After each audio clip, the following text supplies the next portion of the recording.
Good morning all of you. कल हमने क्या किया था? कल हमने चैप्टर 3 और 4 को रिवाइज किया था। थर्ड और फोर्थ चैप्टर को क्या किया था? रिवाइज किया था, उसका रिवीजन किया था। तो आज हम क्या करेंगे? आज हम चैप्टर 5 को रिवाइज करेंगे। चैप्टर 5 का क्या करेंगे? रिवीजन करेंगे। क्या करेंगे? चैप्टर 5 का रिवीजन करेंगे।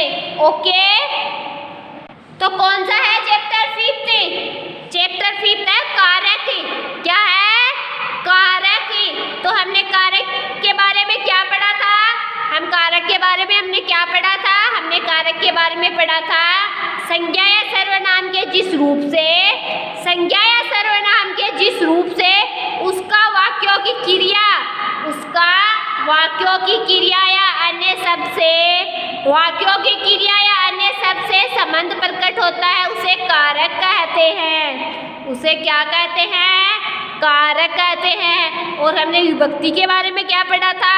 हमने विभक्ति के बारे में पढ़ा था कारक के चिन्हों को विभक्ति कहते हैं। किसको कहते हैं? विभक्ति। कारक के चिन्हों को विभक्ति कहते हैं। ओके, और हमने कारक के कितने भेद पढ़े थे?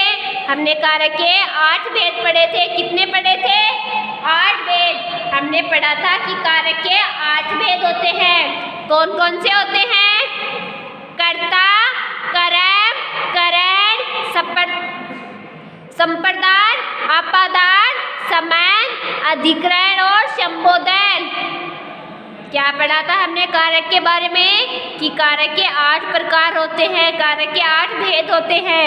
कर्ता, कर्म, करण, संप्रदान, अपादान, संबंध, अधिकरण और संबोधन। और हमने इनके साथ ही कारक के चिन्हों को भी पढ़ा था। क्या किया था? कारक के चिन्हों को भी पढ़ा था। क्या चिन्ह पढ़े थे इनके? कर्ता का क्या चिन्ह पढ़ा था? कर्ता ने कर्म को करण से के द्वारा, संप्रदान के लिए, अपादान से, संबंध का की के रा री रे, अधिकरण में और पैर, संबोधन हे हो हरे। ओके, ये क्या थे? कारक के चिन्ह थे। क्या थे? कारक के चिन्ह थे। और अब हम किसके बारे में पढ़ेंगे? अब हम कारक के प्रकारों के बारे में पढ़ेंगे। हम ये इसके प्रकारों के बारे में हम पहले भी पढ़ चुके हैं। आज हम क्या कर रहे हैं?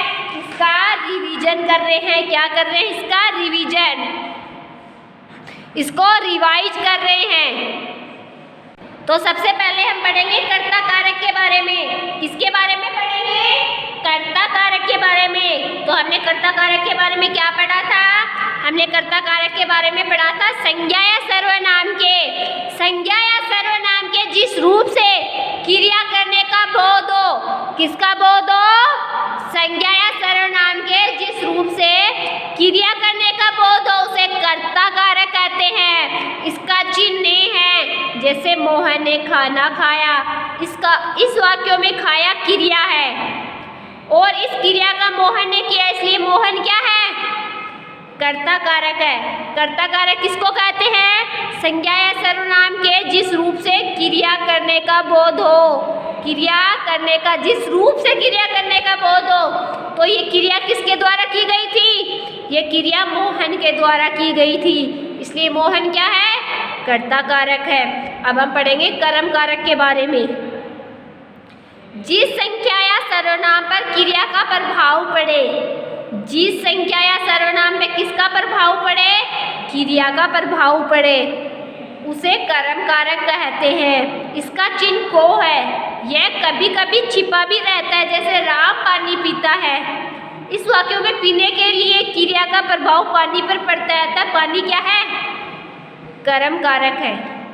करण कारक जिस वस्तु की सहायता से या जिस वस्तु के द्वारा कोई काम किया जाता है, उसे करण कारक कहते हैं। इसके चिन्ह से है तथा के द्वारा, जैसे मोहन कलम से लिखता है। इस वाक्यों में लिखने की क्रिया करने के लिए कलम की सहायता ली गई है, अतः कलम क्या है? करण कारक है। क्या है? करण कारक है।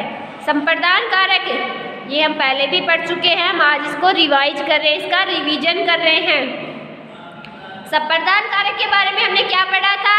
इसके बारे में पढ़ा था जिसके लिए किसी क्रिया को किया जाए, जिसके लिए किसी क्रिया को किया जाए उसे संप्रदान कारक कहते हैं। इसके लिए इसका चिन्ह क्या है? के लिए। जैसे वह अपने भाई के लिए अमरूद लाया, वाक्यों में लाने की क्रिया भाई के लिए की गई है, अतः भाई क्या है? संप्रदान कारक है। जिसके लिए किसी क्रिया को किया जाए, जिसके लिए किसी क्रिया को किया जाए।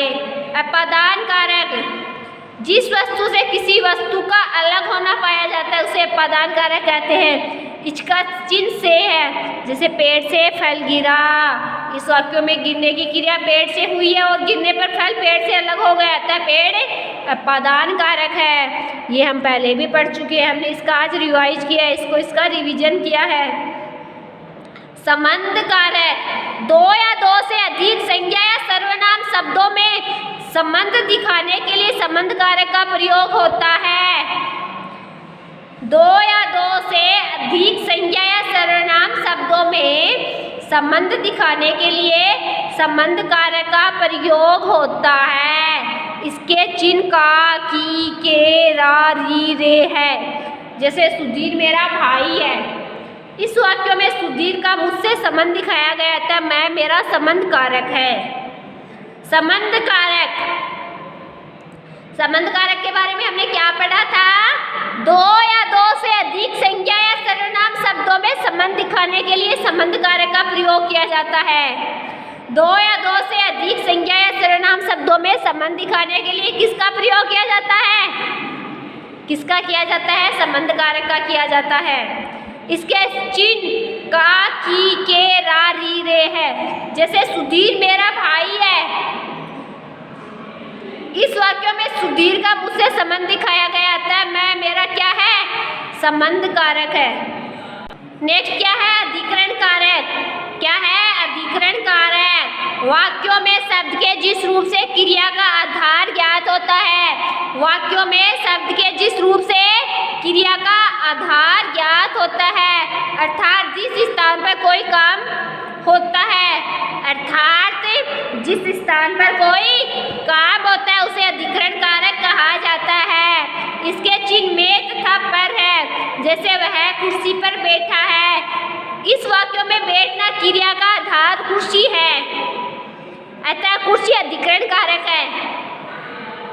अधिकरण कारक वाक्यों में शब्द के जिस रूप से क्रिया का आधार ज्ञात होता है, अर्थात जिस स्थान पर कोई काम होता है उसे अधिकरण कारक कहते हैं। इसके चिन्ह में तथा पर है। में तथा पर है। जैसे वह कुर्सी पर बैठा, इस वाक्य में बैठने क्रिया का आधार कुर्सी, अतः कुर्सी अधिकरण कारक है। संबोधन कारक जिस शब्द के द्वारा किसी को पुकारा जाए उसे संबोधन कारक कहते हैं। जैसे अरे सोहन तुम यहाँ कब आए, इस वाक्यों में अरे सोहन क्या है? संबोधन कारक है। ओके, तो आज हमने क्या किया? आज हमने चैप्टर 5 को रिवाइज किया है, इसका रिवीजन किया है। चैप्टर हम पहले भी पढ़ चुके हैं, इसको आज हमने रिवाइज किया है, इसका रिवीजन किया है। तो आपको क्या करना है? इस चैप्टर को अच्छे से रिवाइज करना है, इसका रिवीजन करना है, और बाद में क्या करोगे? इस चैप्टर के क्वेश्चन आंसर आप अच्छे से लर्न करोगे। क्या करोगे? अच्छे से लर्न करोगे। ओके बच्चों, इस चैप्टर को अच्छे से रिवाइज करना है, इसका रिवीजन करना है, और बाद में इस चैप्टर के क्वेश्चन आंसर को आपको अच्छे से लर्न करने हैं। ओके बच्चों, आज के लिए इतना ही काफ़ी है, कल हम पढ़ेंगे नया टॉपिक। ओके, थैंक यू बच्चों।